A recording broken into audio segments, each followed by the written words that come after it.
Halo teman-teman, bertemu lagi bareng gue, Zakir. Hai, di sini siapa yang nggak tahu dataran tinggi Dieng? Pasti rata-rata kalian tahu. Dieng adalah merupakan salah satu dataran tinggi yang berada di wilayah Banjarnegara dan Wonosobo. Dieng ini memiliki keindahan alam yang sangat eksotis dan juga memang menjadi salah satu destinasi wisata favorit, baik itu buat turis lokal maupun untuk turis mancanegara. Yang paling terkenal dari Dieng itu adalah salah satunya Gunung Prau, juga ada Bukit Sikunir, juga ada Kawah Sikidang, Talaga Warna, dan tentu saja dengan oleh-oleh khas di sana, yaitu buah carica yang diolah lagi. Nah, selain itu Dieng juga terkenal dengan kebudayaannya ya, yang tiap tahun itu biasanya rutin diadakan, yaitu ruat rambut gimbal. Pasti tahu juga kan? Dan selain itu juga terkenal dengan suhu dinginnya bisa mencapai minus 2 derajat Celcius ketika di musim kemarau. Tapi kali ini gue nggak bakalan ngebahas tentang keindahan alam Dieng ataupun potensi-potensi yang ada di sana. Tapi kali ini gue bakal bahas sesuatu yang pernah terjadi di Dieng, dan itu adalah sebuah tragedi besar. Dan tragedi itu sering disebut dengan tragedi Kawah Sinila. Dieng merupakan salah satu pegunungan yang masih aktif sampai sekarang gitu. Buktinya saja ada beberapa kawahnya yang masih mengeluarkan gas gitu. Nah, berhubung Dieng ini adalah gunung berapi, tentunya saja pasti pernah terjadi yang namanya gempa.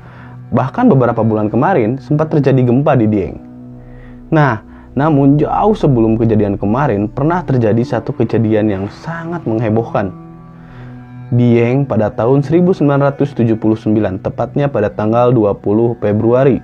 Pada saat itu terjadi gempa yang besar, membuat masyarakat yang ada di sana, khususnya di desa Kepucukan pada saat itu, yang sekarang sudah tidak ada, membuat mereka panik dan mereka berhamburan keluar rumah untuk menyelamatkan diri masing-masing. Nah, gempa ini terjadi di Kawah Sinila. Kawah Sinila ini mengeluarkan asap tebal. Pada saat gempa tersebut, masyarakat berhamburan keluar. Ada yang ke arah barat, ada yang ke arah timur.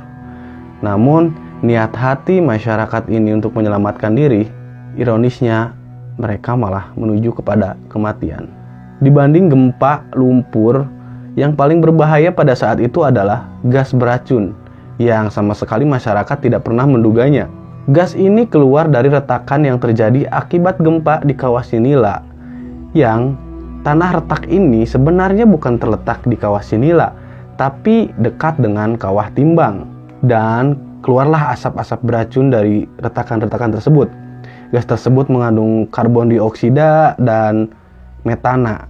Tentu saja teman-teman tahu kalau gas metana ini sangat berbahaya, dan kalau dihirup oleh manusia khususnya itu akan terjadi hal-hal yang mengerikan.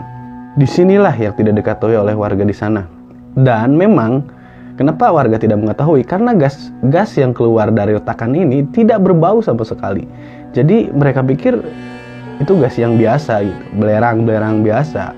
Dan pada saat itu masyarakat keluar rumah berhamburan semuanya, dan tanpa sadar tubuh mereka gontai, pandangan mereka kabur, dan mereka pun terkapar di tengah jalan. Banyak warga yang meninggal pada saat itu.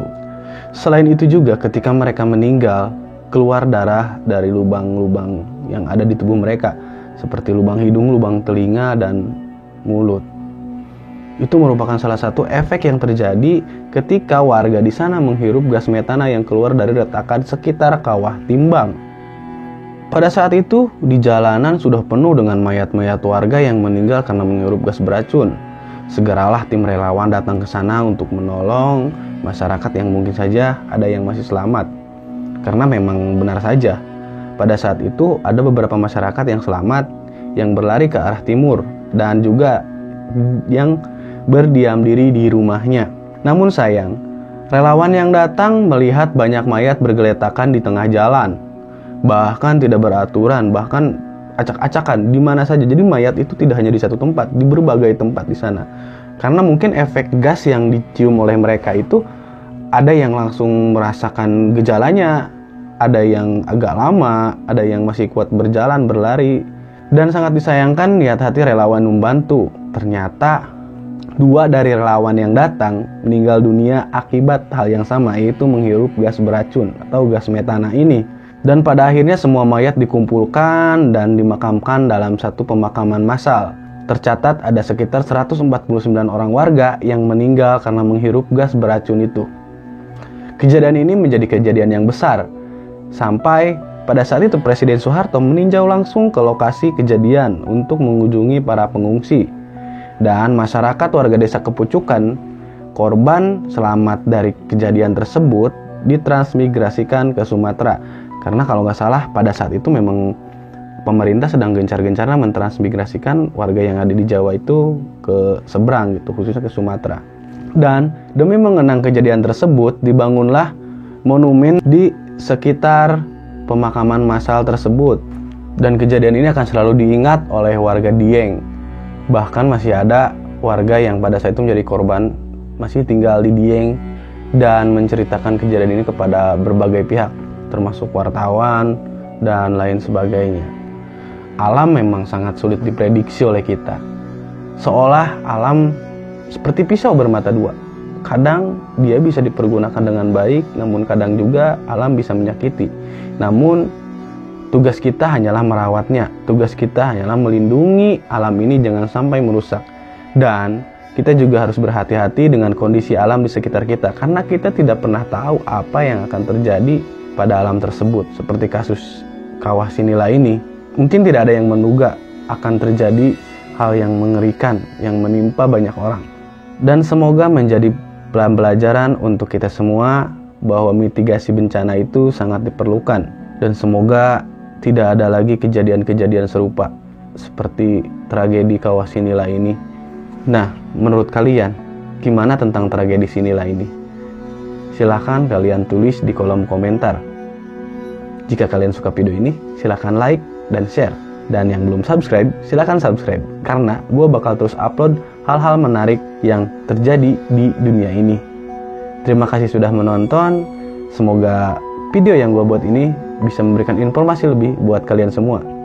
Sekian dari gue, salam.